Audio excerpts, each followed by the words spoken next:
बिस्मिल्लाहिर्रहमानिर्रहीम, अस्सलाम वालेकुम। मैं हूं मखदूम शहाबुद्दीन और आप देख रहे हैं पावर टॉक। नाज़रीन कराम, अदालत उज़्मा में फ्रेंड ऑफ द कोर्ट की रिपोर्ट जमा होने के बाद बानी तहरीक इंसाफ इमरान खान की सेहत के मामले ने एक नई संजीदगी इख्तियार कर ली है। रिपोर्ट में मुआयने की तारीखों, दी गई अद्वियात और आंख की बीनाई से मुतल्लिक तफसीलात ने सियासी फजा में एक हलचल सी पैदा की है।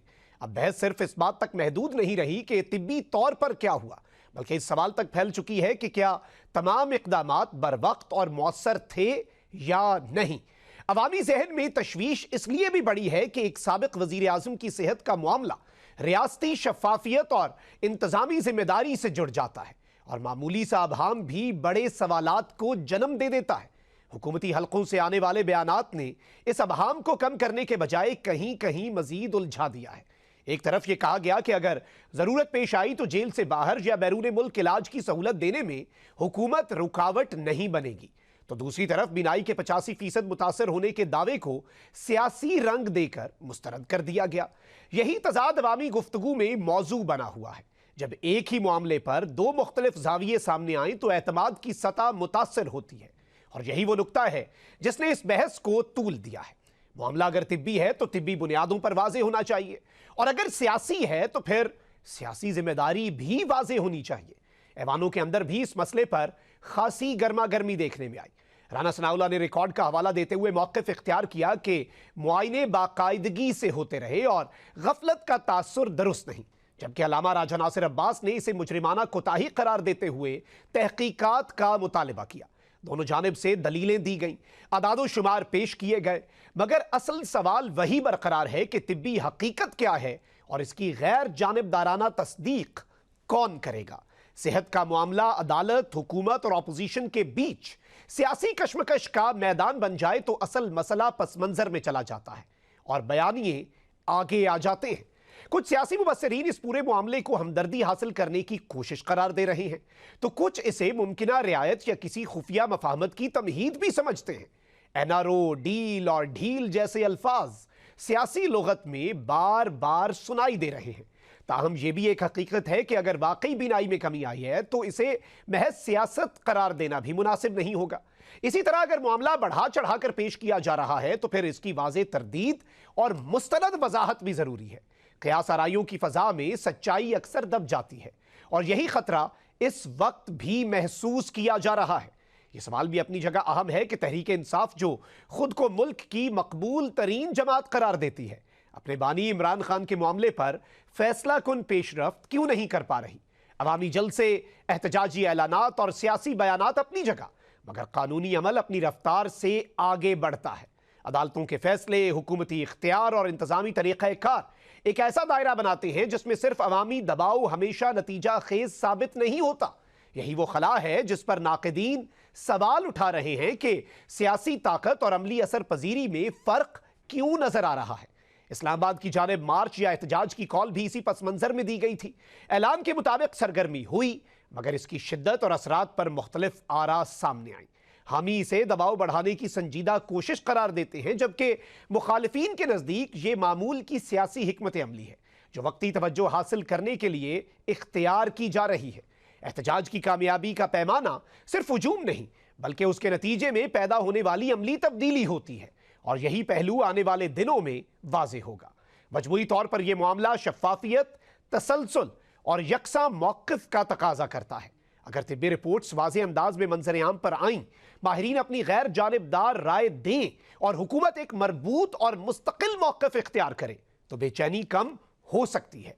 सेहत जैसे हसास मसले को सियासी कशमकश का मरकज बनाने के बजाय इसे हक़ाइक़ की रोशनी में हल करना ही दानिशमंदी है, ताकि ना किसी के साथ नाइंसाफ़ी का तासुर रहे और ना ही रियासती निज़ाम पर बिला वजह सवाल उठे।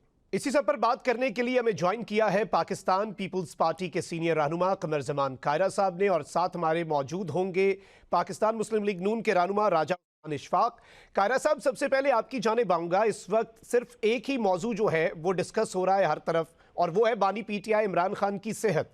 और अब इस सब के अंदर जो रिपोर्ट सामने आई है, जो कंसर्न जाहिर किए जा रहे हैं, हुकूमती लापरवाही है, गफलत है या फिर क्या है, लेकिन पीटीआई जो है अब वो इसका सारा मलबा जो है वो हुकूमत पर डाल रही है। इस वक्त सैनिटी कैसे प्रिवेल करेगी कि कोई हल निकले और इस मामले के अंदर जो एक कंफ्यूजन है वो खत्म हो? वो तो फिर तो निकल सकता है। पीटीआई को किसी भी सूरत में गवर्नमेंट की कोई वजाहत भी, डॉक्टरों का कोई बोर्ड भी, ताकि इमरान खान साहब की अपनी चॉइस के डॉक्टर्स का बोर्ड भी अगर बैठ जाए और वो ये साबित कर दे कि खान साहब अब बेहतर हो गए हैं, तो इवन देन उनको कबूल नहीं होगा। सो सैनिटी कहाँ प्रिवेल करेगी? इसके ऊपर एक नेगेटिव पॉलिटिक्स है, वो खेल रहे हैं, उन्हें इस वक्त मौका मिला हुआ है और वो हर मौके का फायदा उठाएंगे। गवर्नमेंट की तरफ से नेग्लिजेंस है, बिल्कुल। खान साहब साबिक वजीर आजम है, ये उनका इस्तेहकाक है कि वो अगर बीमार हुए तो उनका इलाज टाइमली होना चाहिए था उनका, और जो टाइमली उनका चेकअप होना चाहिए था, और उसके बाद उनको जहाँ जरूरी होता उसके ऊपर उनका ट्रीटमेंट कराया जाता। लेकिन इसमें कायरा साहब जो इम्पोर्टेंट चीज है, उसके बाद फिर गवर्नमेंट को चाहिए था कि इसको अप्रेज करते, लोगों को बताते कि उनको क्या तकलीफ हुई है। देखिए, तकलीफ होना तो अल्लाह ना करे वो बीमार होते, लेकिन वो बाहर होते तो भी तकलीफ हो सकती थी। वो तो कोई अचंभे वाली बात नहीं है, अजीब बात नहीं है, बीमार तो बंदा हो सकता है। लेकिन इस वक्त चूंकि वो गवर्नमेंट कस्टडी में है और पीटीआई ने उनके हर इशू को उछालना है, उनका हक भी बनता है। और अभी भी गवर्नमेंट को चाहिए कि उनको, जिस तरह सुप्रीम कोर्ट ने कहा है, बेस्ट डॉक्टर्स की फैसिलिटी उनको देनी चाहिए। Point taken. इसमें राजा उसामा साहब आपकी जानिब आऊंगा। देखें, कायरा साहब ने एक नुक्ता उठाया है कि हुकूमत की जिम्मेदारी भी है, लेकिन साथ ही साथ इस पर नेगेटिव पॉलिटिक्स हो रही है। बट नेगेटिव पॉलिटिक्स जो है या फिर अबहाम, देखें जब फैक्ट्स नहीं होते ना, फिर फेक न्यूज़ को भी जगह मिलती है, फिर अफवाहों को भी जगह मिलती है। गवर्नमेंट ने आखिर ये छुपाया क्यों? अब ये खबर भी जिस तरह से सामने आई एक जर्नलिस्ट के जरिए, फिर हुकूमत उसकी तस्दीक कर रही है, फैमिली को नहीं लूप में लिया गया। तो इस सब के अंदर तो फिर अगेन पीटीआई भी ये कहती है कि भाई जितनी कंफ्यूजन बनी, जितनी अफरा तफरी बनी, उसकी भी कसूरवार हुकूमत है, और इस नेग्लिजेंस तो फिर ये हुकूमत के खाते में डाली जा रही है ऑलरेडी। बिस्मिल्लाहिर्रहमानिर्रहीम। देखिए जी, मैं आपको दो बातें क्लियर कर देता हूँ। इसमें ये कोई अभाव नहीं होना चाहिए कि इसमें शायद गवर्नमेंट की नेग्लिजेंस है। नहीं, गवर्नमेंट ने अपना पार्ट प्ले किया। उनने कोशिश की कि इस चीज को बेहतर से बेहतर किया जा सके। दो तारीख को उनकी अपनी बहन मिलके आती है और वो कहती है जी इमरान खान साहब बिल्कुल ठीक है, उनकी सेहत बिल्कुल ठीक है। देखिए, एक अल्लाह की तरफ से एक चीज आई, गवर्नमेंट ने बिल्कुल उसको परसू किया, इमरान खान साहब को चेक कराया, उनको बेहतर से बेहतर फैसिलिटी देने की कोशिश की। पीटीआई हमेशा नेगेटिव पॉलिटिक्स करती है। अल्लाह माफ करे, हमने तो ये भी सुना कि इमरान खान साहब को कहते हैं जी उनने जेल बदल दी है, उनको मारने की कोशिश की जा रही है, उनको स्लो पॉइजनिंग करने की कोशिश की जा रही है, जबकि ऐसी कोई बात नहीं थी। हमेशा से इस चीज को बेहतरी की तरफ सोचना चाहिए। हर चीज को, जैसा कायरा साहब ने फरमाया, हमसे बहुत सीनियर है, ये अल्लाह की तरफ से एक चीज हुई है, कोई हमने जानबूझ के किसी ने नहीं की। कभी उनकी किसी आसाइश में कमी नहीं आई। जितनी आसाइश इस टाइम जेल में इमरान खान साहब को मिली हुई है, किसी भी इससे पहले किसी भी पार्लियामेंटेरियन या किसी भी चेयरमैनशिप को, किसी भी पार्टी के चेयरमैन को नहीं मिली। और जो हालात इस टाइम बने हैं, जो हो रहा है इस टाइम, वो पीटीआई की अपनी गलती की वजह से हो रहा है, क्योंकि उन्होंने जेल मैनुअल फॉलो नहीं किया। उनकी बहनें एक साइड पे कहती हैं हम गैर सियासी हैं, बाद में आके पार्टी के एमपीएस को और एमएनएस को बेइज्जत भी करती हैं, उनसे सख्त गुफ्तगू भी करती हैं और अजीब किस्म की कमेंट्स भी करती हैं। उसकी वजह से इनकी मुलाकातें बंद हुई। जब आप जेल मैनुअल फॉलो कर रहे थे, आपकी पार्टी लीडरशिप भी जाके मिल रही थी, आपके लोग भी जाके मिल रहे थे, आपके वकला भी जाके मिल रहे थे। मगर जब आप उसको मिस हैंडल कर रहे थे, बाहर आके उसको नारकी फैलाना शुरू कर दी, उसके बाद आपकी मुलाकातों पे बैन आना शुरू हुआ। उससे पहले तो आप पे कोई बैन नहीं था। और बेसिस जिस तरह सुप्रीम कोर्ट का ऑर्डर आ गया है, सुप्रीम कोर्ट का एहतराम है, उनका ऑर्डर फॉलो होगा। एजी साहब कह चुके हैं जी कि we'll follow the order, and जिस तरह वो कहेंगे हम परसू करेंगे जी, जिस डॉक्टर का। अब मगर आप ये देख लीजिएगा कि ये जो मर्जी डॉक्टर्स का बोर्ड बने, इन्हें नेगेटिव पॉलिटिक्स करनी है, उस पर भी हमें ये डॉक्टर नहीं चाहिए, हमें वो डॉक्टर नहीं चाहिए, हम खुद कर लेंगे। देखिए, आप सिस्टम को जब तक ट्रस्ट नहीं करते, तो फिर मैं अगर माजी में चला जो जरदारी साहब के बारे में या नवाज शरीफ साहब की फैमिली के साथ या उनकी बीमारी के बारे में, जरदारी साहब की बीमारी के बारे में जो ये तमाशे करते रहे, उसके बाद तो इनको ये हक ही नहीं बनता ये बातें करें। मगर beside all that, let's see a bigger picture. अल्लाह पाक इमरान खान साहब को सेहत दे, जिंदगी दे, इंशाल्लाह उनका अल्लाह पाक ने खैर की, उनकी सर्जरी होगी तो will be back to normal इंशाल्लाह। ठीक है, पॉइंट टेकन। कायरा साहब, आपकी जानिब आऊँगा। राजा उसामा साहब ने ये पॉइंट जो है ये रेज़ किया है कि पीटीआई की जानिब से, चले कायरा साहब से हमारा राब्ता मुनक़ता हुआ है, हम बहाल करने की कोशिश करते हैं। राजा उसामा साहब, आपकी जानिब आऊँगा। इस वक्त आपकी जमात की तरफ से भी एक जानिब कुछ लोग जो हैं वो सामने आकर तशवीश का इजहार करते हैं। हमने देखा ख्वाजा साद रफ़ीक साहब ने स्टेटमेंट दी, फिर एक सेक्शन जो है वो आकर कहता है कि ये पूरे का पूरा मामला जो है ये है ही ड्रामा और ऐसा वैसा कुछ ज़्यादा है ही नहीं, और जेल में मुबैना सख्ती का जाली बयानिया ख़त्म हो गया था। तारड़ साहब ने स्टेटमेंट दे दी। कमरज़मान कायरा साहब, आपकी जानिब आऊँगा। इस वक्त एक चीज़ जो है वो सामने आ रही है कि ठीक है, हुकूमत की तरफ से ये भी कहा जाता है, जिस तरह से अभी राजा उसामा साहब ने भी ये बात की कि पीटीआई जो है वो जरदारी साहब के हवाले से, पीपल्स पार्टी के असीरान के हवाले से, नवाज शरीफ साहब के हवाले से एक सख्त मौक़िफ़ अपनाती थी। जब भी जेल में बानी पीटीआई के साथ सख्ती की हम बात करते हैं तो ये एक काउंटर आर्गूमेंट आता है कि मियाँ साहब के साथ ये हो गया, वो हो गया, एसी उतारने की बातें, ये एक पूरा काउंटर आर्गूमेंट दिया जाता है। बट अगर इसी तरह से चीज़ें चलती रहनी है कि एक साइड जो है वो कहे कि हमारे साथ ये हुआ तो अब हमने ये करना है, अब हमने ये करना है, तो फिर तो चीज़ें हल होंगी नहीं, फिर तो आवाम पिसती रहेगी, बस फिर बदला बदला जो है वो चलता रहेगा। पहली बात तो ये जी, आवाम का इशू नहीं है। आवाम के इशू जो हैं वो दीगर हैं, उनके ऊपर भी काम करना चाहिए, बहुत जरूरी है। इसके ऊपर भी आपकी बिल्कुल दुरुस्त बात है कि माजी में अगर कोई गलत काम होता रहा तो उसको मिसाल बना के आज गलत काम नहीं होने देना चाहिए। हमें चाहिए कि हम गलत काम को रोकें। और अगर माजी में जरदारी साहब के साथ या फरियाल बीबी के साथ या मियां नवाज शरीफ साहब को भी, खैर जब वो बीमार हुए थे तो उनको हॉस्पिटल में एडमिट कराया गया, फिर उनको बाहर जाने की भी इजाजत दी गई। लेकिन मेरी तो गुजारिश ये है कि खान साहब के बारे में उनकी जमात ने दो पहलू छेड़े थे। एक ये था कि उनको जेल में बहुत तंग रखा गया है, खाना सही नहीं मिलता, और उनको जो सेल दिया गया है एक्सरसाइज नहीं कर सकते, वॉक करने की जगह नहीं है, उनका बिल्कुल आइसोलेशन में रखा गया है। ये जो पूरे का पूरा नैरेटिव कई महीने चला, ये तो इस रिपोर्ट में स्मैश हो गया कि ऐसा कुछ नहीं है। और जो खान साहब को खाना मिल रहा है वो पाकिस्तान के किसी और कैदी को नहीं मिलता। ठीक है, बड़ी अच्छी बात है, उनको अच्छा खाना, अच्छी क्वालिटी का खाना मिल रहा है, फैसिलिटीज मिली हुई हैं जो मुनासिब है। अब घर वाली फैसिलिटीज तो नहीं हो सकती, लेकिन जो पाकिस्तान के अंदर किसी कैदी को नहीं मिलती वो मिली हुई है। सो एक उनका पहलू जो था वो तो फारग हो गया। दूसरी बात यह है कि एक कैदी जब जेल में होता है तो खान साहब को जेल में होते हुए उनका चेकअप कराया गया, उनको तकलीफ हुई और उस तकलीफ के बाद उनका चेकअप हुआ। राइट। चेकअप जो जेल के अंदर डॉक्टर ने आके उनको चेक किया, इसका मतलब है कि वहाँ पे गवर्नमेंट के जो क्लास सर्टिफाइड डॉक्टर्स हैं, जो आई स्पेशलिस्ट है, उन्होंने आके चेक किया ना, और उन्होंने कहा कि हमारे पास यहाँ पे वो फैसिलिटी नहीं है, तो इनको वहाँ हॉस्पिटल में लेके जाना पड़ेगा। सो वो हॉस्पिटल ले गए। अब वहाँ पे जाके अगर अभी तो रिपोर्ट नहीं आई मेन, क्योंकि ये तो वकील साहब की रिपोर्ट है। Exactly. अगर वहाँ पे खुदा न खास्ता भी कॉम्प्लिकेशन निकलती भी है तो क्या गवर्नमेंट ने उनको जेल में चेक नहीं कराया, उनको हॉस्पिटल लेके नहीं गए? और ये कहना कि जी फैमिली को बताते, अगर फैमिली को बता के या पार्टी को बता के खान साहब को किसी हॉस्पिटल में ले जाया जाता, आर्जी इलाज के लिए भी ले जाया जाता, तो क्या अमन व अमान ठीक रह जाता? क्या इस तरह मुमकिन था? सो जो कुछ हुआ, अल्लाह ताला खान साहब को सेहत दे, उनको उनकी आंखें ठीक रहें, वो हमारे लिए बड़े काबिल एहतराम हैं। लेकिन ये कहना कि बिल्कुल गवर्नमेंट ने नेग्लिजेंस की है, ऐसा भी नहीं है। उनको जेल में चेक हुआ, उनकी बीमारी डिटेक्ट हुई और फिर उनको हॉस्पिटल लेके गए। अब उनका फर्दर इलाज है, अल्लाह ताला उनको सेहत दे। लेकिन दूसरा जो पहलू था कि उनको सहूलतें नहीं है और वो बड़ी तकलीफ में है, वो तो सारे का सारा नैरेटिव ही खत्म हो गया।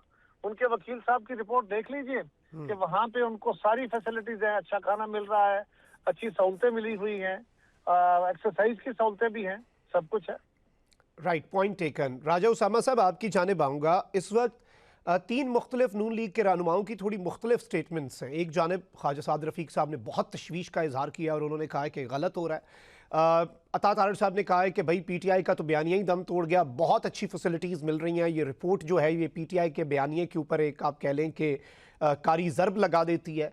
राना सनाउल्लाह साहब ऑफर कर रहे हैं कि भाई अगर सेहत ख़राब है, हुकूमत रुकावट नहीं बनेगी बाहर जाने में। हुकूमत इस वक्त एक्चुअली खड़ी कहाँ है? बैकफुट पे है या फिर फैसिलिटेट करने के लिए तैयार है हुकूमत इस वक्त? और आपकी जमात जो है, क्योंकि अल्टीमेटली डायरेक्टली जो पाकिस्तान तहरीक इंसाफ है वो आपकी जमात, हुक्मरान जमात जो है पाकिस्तान मुस्लिम लीग नवाज, उसके हवाले से ये सारा ब्लेम शिफ्ट कर रही है। देखिए जी, हमें दो तीन चीजें अंडरस्टैंड करनी पड़ेंगी प्लीज। मैं अता तारड़ साहब के बयान के साथ 110% खड़ा हूं। एयर कंडीशन की फैसिलिटी आपके पास, हीटर की फैसिलिटी आपके पास, आपका मेडिकल मैट्रेस आपको चाहिए था वो आपके पास, रीडिंग बुक्स आपके पास, न्यूज़पेपर आपके पास, टेलीविजन आपके पास, ठंडा गर्म पानी आपके पास, एक्सरसाइज मशीनें आपके पास। 28 लाख रुपया पिछले साल का खाली खाने का बिल देने हुआ है इमरान खान साहब का, अकेले का। उसके बाद आप, जैसा कायरा साहब हमारे बड़े, उन्होंने फरमाया आपको किस चीज में नेग्लिजेंस आई, आपने कंप्लेन किया कि आपकी आंख में तकलीफ है, डॉक्टर्स ने, हॉस्पिटल जेल के डॉक्टर्स ने आपके देखा, उन्होंने कहा जी हमें इसको मजीद चेक करना है, तो आपको पिम्स हॉस्पिटल लेके जाया गया। क्या इनमें से सलमान अकरम राजा साहब, क्या इमरान खान साहब की बहनें, क्या इनके पार्टी लीडरशिप कोई भी डॉक्टर है? इनको तो बहाना चाहिए। ये तो हर वक्त किसी बहाने में रहते हैं कि किसी तरह नारकी इस मुल्क में फैले। वो सिर्फ एक चीज चाहते हैं कि 9 मई जो हमने किया है और जो इस अमल में हम लोग शामिल थे वो किसी तरह हमारे सर से उतारा जाए। वो आपने किया है, you have to face it. आपने जो 9 मई का ये काला दाग इस मुल्क के ऊपर, इस मुल्क की अफवाज के ऊपर और अपने ऊपर लगाया है, ये आपको बेयर करना पड़ेगा। या आपके लीडर ने जो 190 मिलियन पाउंड खाया वो बेयर करना पड़ेगा। जेल में इससे ज्यादा आपको फैसिलिटी नहीं दी जा सकती। कायरा साहब मेरे सीनियर है, ना कभी जरदारी साहब को ऐसी फैसिलिटी मिली, ना नवाज शरीफ साहब को या किसी और कैदी को, जितनी इमरान खान साहब को सहूलियात मुयसर है। इनका दिल होता है कि वो अगर जेल भी काटे तो 5 स्टार होटल की तरह काटे, इस तरह नहीं हो सकता। दूसरी बात, बिल्कुल मैं राना सनाउल्लाह साहब के भी बयान के साथ हूं कि आपको अगर आप यहाँ पे, अगर आपको किसी इलाज में कमी लग रही है, आप दरखास्त दें हुकूमत को, जी हमें बाहर से इलाज कराना चाहते हैं, तो आपको इलाज के लिए फैसिलिटेट किया जाएगा, क्योंकि हमने आपकी कभी भी आपको फैसिलिटेट का में कभी कमी नहीं छोड़ी। साद रफीक साहब का जो बयान है वो मैं उसके साथ एग्री इसलिए नहीं करता। साद रफीक साहब is not part of the government, is not a sitting MNA, is not an minister, is not an adviser. उनका जो बयान है, it does not represent the government, it represents government is represented by अता तारड़ साहब, राना सनाउल्लाह साहब, और उनके बयानों के साथ मैं 100% एग्री करता हूँ। तो इस चीज का देखिए, आप स्लोगन बना के कल से वो अलीमा खान साहिबा टीवी पे रो भी नहीं है, क्या आपको तब रोना नहीं आया जब आपकी सोशल मीडिया टीम्स कलसूम बीबी का मजाक उड़ा रही थी, मरियम बीबी के जेल का मजाक उड़ा रही थी, जब वो अपने बाप के लिए रो रही थी जेल में खड़े, कोर्ट में खड़े, तब आप लोग मीम्स बना रहे थे, हंस रहे थे। आपके वकला और आप सुप्रीम कोर्ट के बाहर मिठाइयां बांट रहे थे, तब आपकी इंसानियत खत्म हो जाती है। आज आपकी इंसानियत भी जाग गई, आपका रोना भी जाग गया, आपको लोगों की फरियादें भी नजर आना शुरू की। इस तरह नहीं होता। हम तो फिर भी आपको बहुत फैसिलिटेट करते हैं। जो हालत आपने की थी, कायरा साहब सीनियर है, पूछे हमारे 40 से 45 सीनियर बंदों का जो आपने हाल किया। राना सनाउल्लाह साहब की आंख कैसे जाया हुई, हमारे एक और पार्लियामेंटेरियन, उनका कान का क्या इशू हुआ, कभी मतलब आपने कोकेन डाल दी, हीरोइन डाल दी, मतलब आप तो उस लेवल से नीचे चले गए। ये तो साद रफीक साहब को दुआ दें, जो इनने साद रफीक साहब और सलमान रफीक साहब का हाल किया, उसके बाद भी वो इनकी बात करते, ये तो उनका बहुत बड़ा ज़र्फ है, वरना इनके साथ तो बात करना भी नहीं चाहिए। आप हालात इनके देखें। शफीउल्लाह जान नॉन इलेक्टेड आदमी, सीएम केपी के फतवे की बात करता है, लड़ने की बात करता है हर वक्त। बात कौन करता है इनमें? बात मेच्योर आदमी इनमें है ही नहीं कोई करने के लिए। बात हर वक्त एक ही लड़ाई कर देंगे, हम जड़ देंगे। आपको स्टेट सीधा करके रख देगी, स्टेट से कोई ताकतवर नहीं है। आपने वो जो अफवाज के साथ एक दफा बोंडा किस्म का मजाक कर लिया, वो एक ही दफा थी। ये पाकिस्तान अफवाज है, इनको अपने आप को प्रोटेक्ट करना आता है, स्टेट को अपने आप को प्रोटेक्ट करना आता है। If you follow the lines, you can do politics in this country. मगर if you cross that line, you are not allowed to do politics. आप क्या समझते हैं? आप ये केपी को तोड़ने की बात कर रहे हैं, बलोचिस्तान को तोड़ने की बात कर रहे हैं, पंजाब को तोड़ने, ये कोई अच्छा इम्पैक्ट है? आपकी जो बयान उठा के देखो, आप तीरा में खड़े होकर आपने कहा कि आए, मैं आप सबको दावत देता हूँ इस्लामाबाद चले। क्यों आप लोग हैंडल नहीं कर पाए? आप तो चाहते हैं इंतशार, पहले अफगानिस्तान को प्रोटेक्ट करने वाले आप, इंडियन बयानात को प्रोटेक्ट करने। आपने तो इस हद तक चले गए जो आपने कहा कि जो जंग लड़ी है पाकिस्तान इंडिया से, वो आपस में प्री प्लान काम था। जो काम आप करें वो सही, जो कोई और करे वो गलत। मतलब आप तो इस लेवल पे चले गए कि आप कहते हैं पाकिस्तान से भी आगे कोई और शख्स, अल्लाह माफ करे, पाकिस्तान से आगे ना कभी कोई था ना कभी होगा इंशाल्लाह। राज साहब, एक और बड़ा इंपॉर्टेंट नुक्ता है, वो ये है कि चलें ठीक है आपकी सारी बातें कि जी पीटीआई ये करती है वो करती है। पीटीआई के पार्लियामेंटेरियंस जो हैं उन्हें आज हमने विजुअल्स देखे, चलें वो एक पीसफुल डेमोन्स्ट्रेशन के लिए आम लोग भी नहीं, पार्लियामेंटेरियंस तक के रास्ते रोके गए, इवन लॉजेस जो हैं उनके बाहर पीटीआई के एमएनएस जो हैं उन्हें गालम गलोच धक्के दिए गए। इतना डर क्यों है? अगर हुकूमत एक तरफ कहती है कि ये पार्टी मुंतशिर हो चुकी, इसमें बहुत से धड़े हैं, इस पार्टी का कुछ बचा कोई नहीं है, लेकिन जब जब ये पार्टी कोई भी डेमोन्स्ट्रेशन देना चाहती है और वो कहते हैं कि हम पीसफुल है, तो फिर हुकूमत सख्ती, रास्ते बंद, और इवन अगर एमएनएस के लिए पार्लिमान जाने वाले रास्ते बंद हो जाएं तो फिर सवाल उठता है कि क्या खौफ है, डर है क्या आखिर? देखिए जी, मैं आपका दो डिफरेंट सवाल है, उन दोनों का जवाब देता हूँ। पहली बात जी, धड़े बिल्कुल हैं पीटीआई में, केपीके का अपना धड़ा है, पंजाब का अपना धड़ा है, और जो कल मुराद सईद साहब का कल या परसों में बयान है, उसके बाद तो कंफर्म इनमें धड़े जो अपने अपने एमएनएस को, अपने पार्लियामेंटेरियंस को कह रहे हैं कि ये तो मुकमका से यहाँ बैठे हुए, ये तो कुछ करना ही नहीं चाहते। जो जो जो हरकत आपकी रही है पास्ट में, 9 मई आपका, 26 सितंबर, और ये सारा जो आपने किया है, उसके बाद वी डोंट ट्रस्ट पीटीआई। हमें क्या पता कि आप गाड़ी में किसको अपने साथ बिठा के ला रहे हैं। पार्लियामेंट का कोई सेशन नहीं हो रहा था, कोई इजलास नहीं हो रहा था कि आप यहाँ पार्लियामेंट हाउस जा रहे हैं। सारे पार्लियामेंट पार्लियामेंटेरियंस तो लॉजेस वापस में जा तो चुके चले हैं। रहते हैं ना आप लोग, वहां पे भी। मेरी मेरी मेरी मेरी बात प्लीज कंप्लीट होने दें। जी। देखिए जी, हमें तो नहीं पता आप अपनी गाड़ी में किसको लेके आ रहे हैं, आप रेड जोन में किसको दाखिल करा रहे हैं। आपने तो अपनी क्रेडिबिलिटी छोड़ी नहीं है। आपकी अपनी गाड़ियों में आपने पिछली बार डंडे स्मगल किए और पता नहीं असला स्मगल किया, क्या क्या कुछ इस्लामाबाद में ले, तो how can we trust you कि आप दोबारा ये काम नहीं करेंगे? क्या आपका कोई गारंटर है? आपकी अपने सीनियर लीडरशिप आपसे तंग है। आप अच्छा, जई साहब और आपके चेयरमैन साहब दोनों ऑपोजिट लाइंस फॉलो करते हैं। हम how can we trust such people कि उनको रेड जोन में हम छोड़ दें? वो कल के कुछ कर दे सुप्रीम कोर्ट में या पार्लियामेंट के साथ, तो पूरी दुनिया को तो फेस हमने करना है, इनने तो किसी को फेस नहीं करना जी। एग्जैक्टली, पॉइंट टेकन जी। और इसमें एक आखिरी इनपुट ज़रूर आपसे लूँगा मैं। इस वक्त बहुत से ऐसे लोग जो ज़रा निज़ाम के करीब समझे जाते हैं, वो कहते हैं कि भाई एनआरओ की बात हो रही है और कोई डील और ढील हो सकती है। तो अगर कोई डील या ढील होती है, बाहर जाने की बात होती है, तो हुकूमत ऊपर से तो कह रही है हम फैसिलिटेट करेंगे, अंदर से कोई डर तो नहीं है हुकूमत को? देखिए जी, कोई डर नहीं है हुकूमत को। हुकूमत अल्हम्दुलिल्लाह अपना पाकिस्तान का रिजर्व बढ़ा रही है, अपने लोगों को फैसिलिटेट कर रही है, डेवलपमेंट कर रही है, हर चीज में बेहतरी लाने की कोशिश कर रही है। हुकूमत को किसी चीज का डर नहीं है, ना हमें कभी पहले था। अगर इमरान खान साहब की सेहत खराब है, I won't call it NRO, किसी की भी मैं करैक्टर पे इस तरह इतना बड़ा सवाल नहीं लगाता। अगर उनकी सेहत ठीक नहीं है और उनको लगता है कि उनको बाहर जाना चाहिए, तो जरूर जाए, अपना इलाज कराएं और वापस पाकिस्तान आए, कोर्ट्स फेस करें, अपने केसेस फेस करें। इसमें कोई एनआरओ नहीं है और हुकूमत को किसी चीज का डर नहीं है जी। हुकूमत को ये तो रोज कहते हैं 2 महीने बाद हुकूमत गिर जाएगी, आधे महीने बाद हुकूमत गिर जाएगी, 3 महीने बाद गिर जाएगी। अल्हम्दुलिल्लाह हुकूमत खड़ी अपना काम कर रही है। पंजाब में तरक्की जिस लेवल पे चली गई है, आपको इस बसंत से ही आइडिया हो गया होगा कि कितनी पीसफुल और कितनी अच्छी बसंत बनाएगी है इस बार। और सीसीडी, सहुतरा पंजाब, इस तरह के कई प्रोजेक्ट्स चल रहे हैं अल्हम्दुलिल्लाह। इसी तरह फेडरेशन अपना काम कर रही है, सूबों को अपना काम करना चाहिए। तो आप हुकूमत केपी की बता दें 13 साल में क्या किया, तो तब हम डर जाएंगे आपसे। अभी कोई डर नहीं है, ना कोई एनआरओ की बात है। तो अगर आपको लगता है आपका इस मुल्क में इलाज पॉसिबल नहीं है, वैसे इमरान खान साहब को ये याद रखना चाहिए कि उन्होंने कहा था जी, मुझे जहां तक याद पड़ता है, उनको कहा था जी पाकिस्तान में क्या काबल डॉक्टर नहीं है? तो इमरान खान साहब को ये लफ्ज अपने याद रखने चाहिए। क्या पाकिस्तान में काबल डॉक्टर नहीं है? तो पाकिस्तान में अपना इलाज कराना चाहिए उनको। सही है जी। और इसमें एक और नुक्ता जो है वो ये है कि आप ये कह रहे हैं कि हुकूमत को कोई डर नहीं है, लेकिन अगर वो बाहर चले गए, बाहर से इंटरव्यूज़ हुए, मुलाकातें हुई, एक ये डर तो होता है कि अभी देखें ना कि मुलाकातें सिर्फ एक ट्वीट की वजह से नहीं होने दी जा रही, कि अंदर से एक ट्वीट आ जाता है और वो बड़ा सख्त होता है, तो बयानिया बन जाता है, एक नैरेटिव बन जाता है। एक ट्वीट तो बहुत छोटी चीज़ है, अगर इंटरव्यूज़ हों, इंटरनेशनल मीडिया को एंगेज किया जाए, ख़ुद जाकर, एक तरफ इलाज भी चल रहा हो, साथ ये सब कुछ भी हो। देखिए जी, किस मीडिया की आप बात करते हैं? अमेरिका के साथ इमरान खान साहब के ताल्लुक नहीं थे। सऊदी अरब को आपने डिच किया, कतर आपको पसंद नहीं करता था, बहरीन आपको पसंद नहीं करता था, कुवैत आपसे बात नहीं कर रहा था, चाइना का आपने सी पैक बंद किया, मशीनरी को जंग लग गया।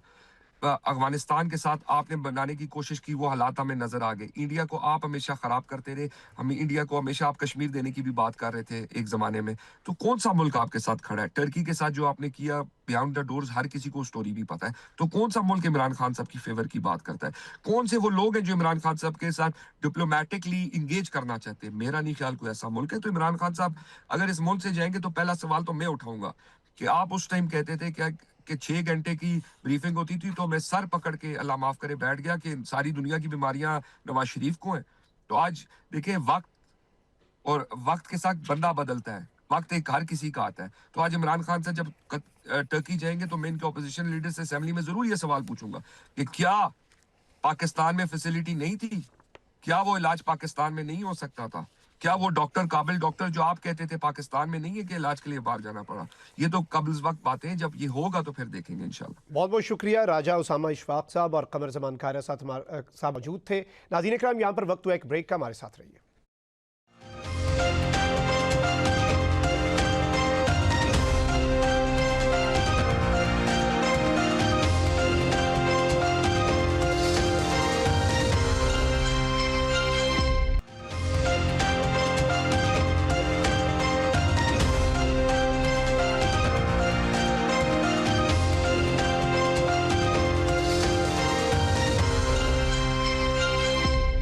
इस वक्त हम मौजूद हैं शाराए दस्तूर पर पार्लियामेंट के सामने, और इस वक्त पाकिस्तान तहरीक इंसाफ के पार्लियामेंटेरियंस ने जो धरना देना था उसके बाद की सूरत हाल ये है कि 3 मकामात पर पीटीआई के पार्लियामेंटेरियंस धरना दे रहे हैं।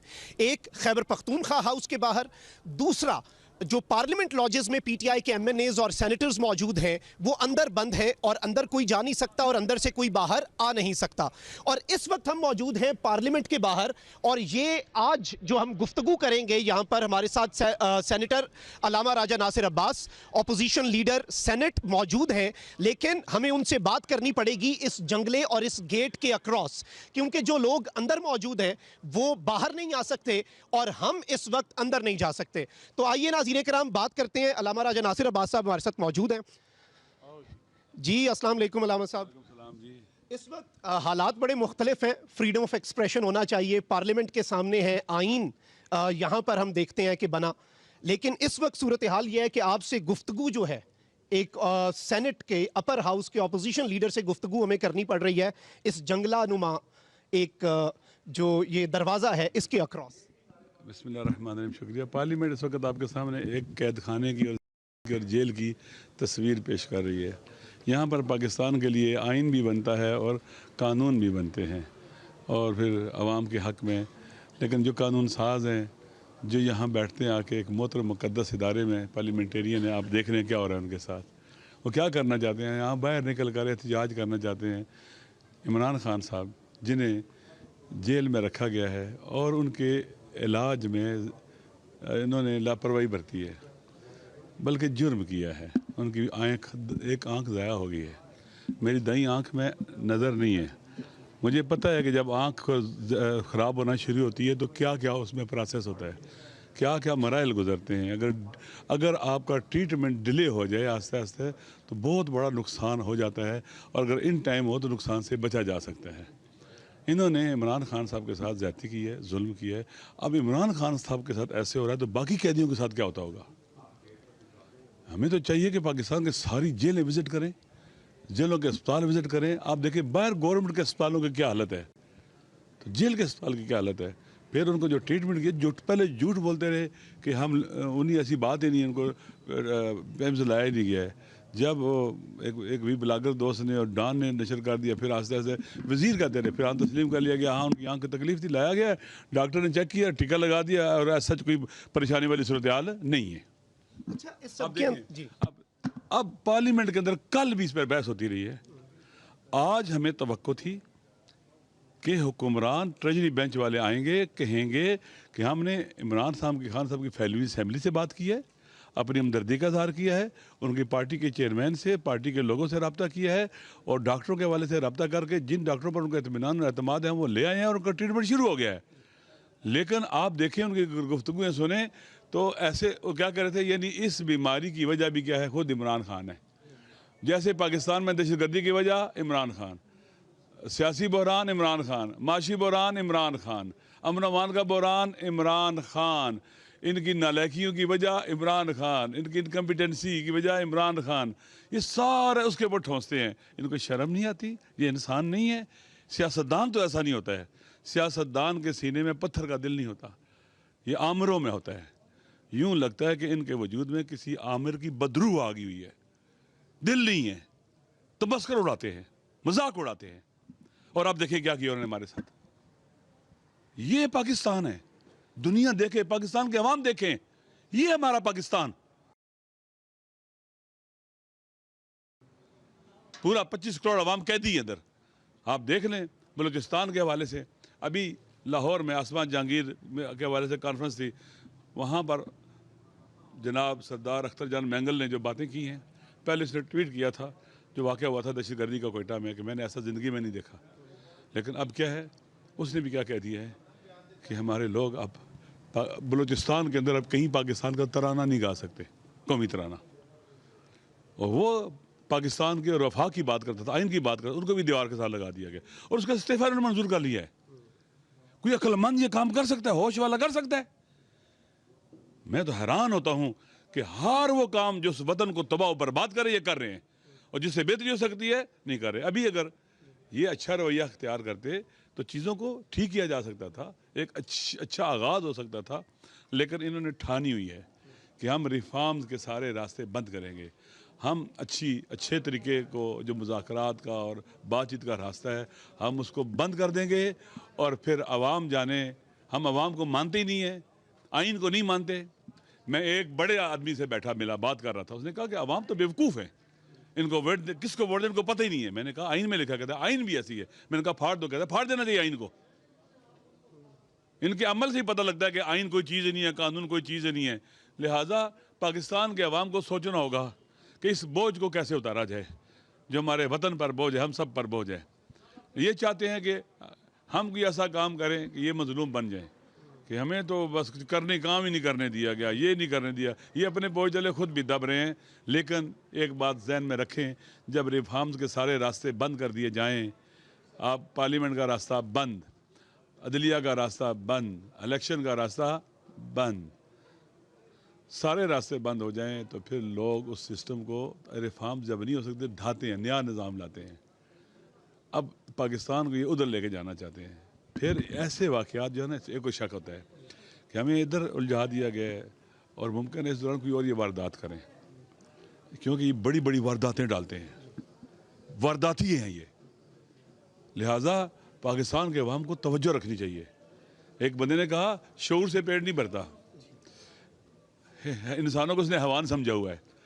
हैवान सिर्फ पेट की उनको ज़रूरत होती है, सिर्फ हैवानों का। इंसान जो होता है वो अक्ल रखता है, वो शऊर की ज़रूरत होती है। शऊर इंसान की अक्ल और रूह के साथ ताल्लुक़ रखता है। इसलिए समझा कि इंसान भी गाय, भैंस, बकरियां हैं, भेड़े हैं, जो कहते हैं कि शऊर से पेट नहीं भरता।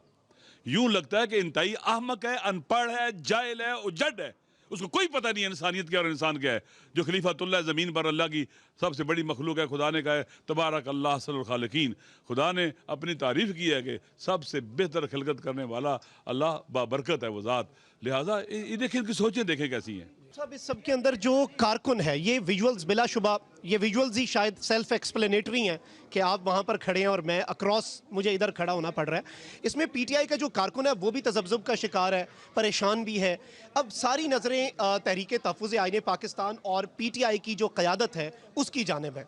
अब अगला लाया अमल क्या हो सकता है? इस वक्त 3 धरने हो रहे हैं, एक यहाँ पर भी धरना है, एक पार्लियामेंट लॉजेस में धरना है, एक खैबर पख्तूनख्वा हाउस, और आज शफी जान का गिरेबान भी फटा, हमने देखा। वज़ीर आला आए, पार्लियामेंटेरियंस अंदर हैं, मर्जी से बाहर नहीं आ सकते। अब इसके बाद ऑप्शंस क्या आपके पास कम है या अभी भी ज़्यादा ऑप्शंस हैं? देखें, फिर मैं कहता हूँ सियासतदान बेसब्रा नहीं होता है, वो स्ट्रेटजिक पेशेंस का हामिल होता है। वो दूर तक देखता है, दूर तक देखता है, वो वतन से मोहब्बत करता है, वो रास्ते निकालता है। जो सियासतदान होता है, जिसको वतन का ख्याल होता है, इक़्तिदार का ख्याल नहीं होता है। लिहाजा हम रास्ते निकालना चाहते हैं। बहुत बहुत शुक्रिया। अल्लामा राजा नासिर अब्बास साहब हमारे साथ मौजूद थे।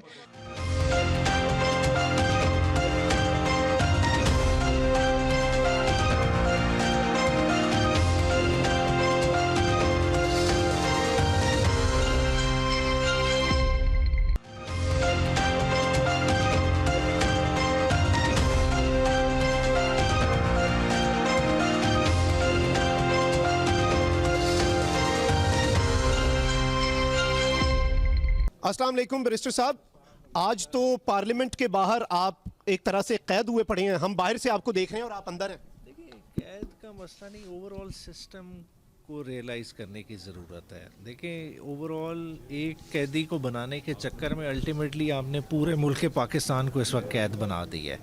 आप अभी जाएंगे इस्लामाबाद हाई कोर्ट के ऊपर, देखेंगे चीफ जस्टिस की अदालत के ऊपर एक जंगला सा नज़र आएगा। वो उस तरह का पिंजरा एक पूरे पाकिस्तान पे किसी ने रख दी है कि कोई इधर नाम की चीज़ ना रहे। देखिए, मसला क्या है, आज जो पार्लियामेंटेरियंस की कॉल थी, ये इसलिए नहीं कोई पर्सनल कंसेशन लेनी है, किसी से कोई फेवर मांग रहे हैं। हम ये भी नहीं कह रहे कि इमरान खान के कोई पॉलिटिकली मोटिवेटेड केसेस आज ख़त्म कर दें।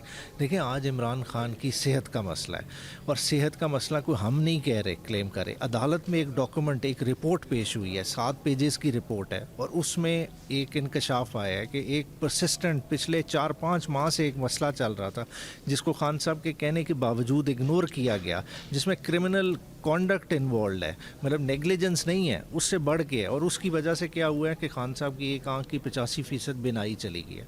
अब जिसकी बिनाई चली जाए ये वो ही समझ सकता है, और उसके आगे क्या फ्यूचर रिपरकशन उनकी बिनाई पे हो सकते हैं, ये भी मेडिकल एक्सपर्ट बेहतर तरीके से बता सकते हैं। मगर इस सब के अंदर साहब जो इम्पोर्टेंट चीज़ है, पीटीआई का कारकुन भी इस वक्त जारी बात है डिस्ट्रेस्ड है, और वो परेशान भी है। लीडरशिप के हवाले से भी कन्फ्यूजन, और बाकी सोशल मीडिया पे जो चल रहा है, मुझे नहीं लगता रिपीट करने की जरूरत है, एवरीवन नोज।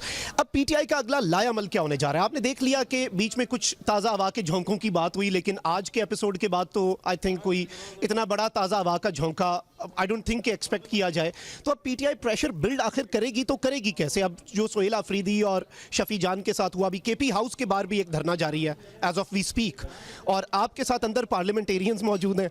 पार्लियामेंटेरियंस का इस वक्त 3 जगह पे धरना है। आप देखें, लॉजेस को भी सील किया हुआ है, लॉजेस के अंदर भी पार्लियामेंटेरियन चटाई डाल के बैठे हुए हैं, केपी हाउस में भी ये इसी तरह का है। मगर देखें, इस सारी चीज़ से कतई नज़र आप अगर थोड़ा सा स्टेप बैक करें, देखें सुप्रीम कोर्ट ने एक्स्ट्राऑर्डिनरी सर्कमस्टांसेस में एक एक्स्ट्राऑर्डिनरी ऑर्डर पास किया, जो उन्होंने इंटरवेंशन की। उन्होंने शायद जो क्रिमिनल कॉन्डक्ट था उन लोगों को भी एक किस्म का झंझोड़ा है, और एक रास्ता दिया। वो रास्ता क्या था? बड़ा आसान सा रास्ता दिया कि जी इमरान खान को एक्सपर्ट से एक्सेस दी जाए, एक्सपर्ट एग्जामिन करे और फ्यूचर उनका ट्रीटमेंट को सजेस्ट करे। मगर वो भी आज नहीं की गई। उस फैसले के बावजूद आज तक इमरान खान को कहीं शिफ्ट नहीं किया गया। तो देखें, खुद एक टेम्परेचर को बढ़ाया जा रहा है, और टेम्परेचर बढ़ाने की कोशिश की जा रही है, कारकुनों को इश्तियाल दिलाने की कोशिश की जा रही है। हालांकि देखें, कारकुनान लीडरशिप सब ने रिस्ट्रेंट शो किया है। इतनी बड़ी खबर आने के बावजूद देखें, इसमें हमें कुछ रियलाइज़ करना चाहिए। देखें, at the end of the day Imran Khan एक इंसान है ना, उसे इंसान तो कम से कम ट्रीट कर ले। चलें, आप उसको एक सुपरस्टार नहीं मान रहे, आप उसको साबका वज़ीर आज़म नहीं मान रहे, आपसे हम बात इलाज की कर रहे हैं, आप कहते हैं कि नहीं जी फैसिलिटीज़ दी हुई हैं। बात है फैसिलिटीज़ की बात नहीं है इधर। बहुत हम कह रहे हैं कि पाकिस्तान का सब कुछ एट स्टेक जा रहा है। हम क्यों नहीं अपनी जियो पॉलिटिक्स को समझने की कोशिश करें? पाकिस्तान को ख़तरात इस वक्त इस पॉलिटिकल इंस्टेबिलिटी की वजह से बहुत ज़्यादा बढ़ गए हैं। उन चीज़ों को मिटिगेट करने के लिए आपको देखें, महमूद खान अचकज़ई ने डायलॉग की ऑफ़र की, आपने वो नहीं ऑप्ट की, आपने उनको एक्सेस नहीं दी। और आज उस एक्सेस जो बज़ाहिर लग रही थी कि शायद 26 नवंबर की वजह से नहीं दी जा रही, उसके पीछे एक और कहानी थी। अभी जो सवाल है आखिरी आपसे मैं ये ज़रूर पूछूंगा, तो आपने बताया 3 धरने जारी हैं, एक पार्लियामेंट लॉजेस में, और जो लॉजेस में एमएनएज हैं वो बाहर नहीं आ सकते, जैसे आप लोग हैं, आप भी बाहर नहीं आ पा रहे। तो इस सब के अंदर अब व्हाट्स नेक्स्ट, क्या पॉसिबिलिटीज़ हैं? क्योंकि अल्टीमेटली यूँ लग रहा है कि शायद थोड़ा खुल के पीटीआई को अब खेलना पड़ेगा, मजबूरी बनती जा रही है। सो अंदर क्या डिस्कशन हो रही है पार्लियामेंटेरियंस के बीच? सारों का कंसर्न एक ही है कि टाइम रन आउट कर रहा है। टाइम हमारे लिए रन आउट नहीं कर रहा, या हमें कोई परेशानी नहीं है, टाइम इमरान खान के लिए आ रहा है। क्योंकि मसला क्या है, देखें, जब किसी की बिनाई एक आंख की चली जाए तो दूसरी आंख को अफेक्ट वो कर सकती है। मतलब इसमें मेडिकल जूरिस्प्रूडेंस बड़ी क्लियर है। तो खुदारा हम उस चीज़ को क्यों इस तरह से ट्रीट कर रहे हैं? ये कोई छोटी बात नहीं है। एक ऐसे हम लीडर की बात कर रहे हैं, देखिए इंसान के साथ तो हर किसी की अटैचमेंट होती है, सिंपैथी होती है, मगर इधर हम एक ऐसे लीडर की बात कर रहे हैं जिसके साथ करोड़ों अवाम की अटैचमेंट है, और उससे बढ़ के वो पाकिस्तान का एक फेस है। कम अज़ कम उसको as a face of Pakistan ही समझ के एक ड्यू ट्रीटमेंट दे दें। और मैं समझता हूँ कि आज वज़ीर आज़म को, जैसा उन्होंने तारिक फजल चौधरी साहब साहब को, ज़ाहिरी बात है उन्हीं की मशावरत से आए होंगे, वरना अपोजिशन चेंबर में वो क्यों आए थे। तो वो जो पैगाम लेके गए महमूद खान और दीगर लीडरान से, उसमें मैं समझता हूँ इन्हें खोलना चाहिए, फ़राख दिली का मुजाहरा करना चाहिए और फिलफौर इमरान खान को अलशिफा या जो भी प्राइवेट फैसिलिटी प्रॉपर इस मामले में है उधर शिफ्ट करना चाहिए और इमरान खान के डॉक्टर्स को एक्सेस देनी चाहिए। जी बहुत बहुत शुक्रिया। बैरिस्टर उमैर नियाज़ी साहब हमारे साथ मौजूद थे।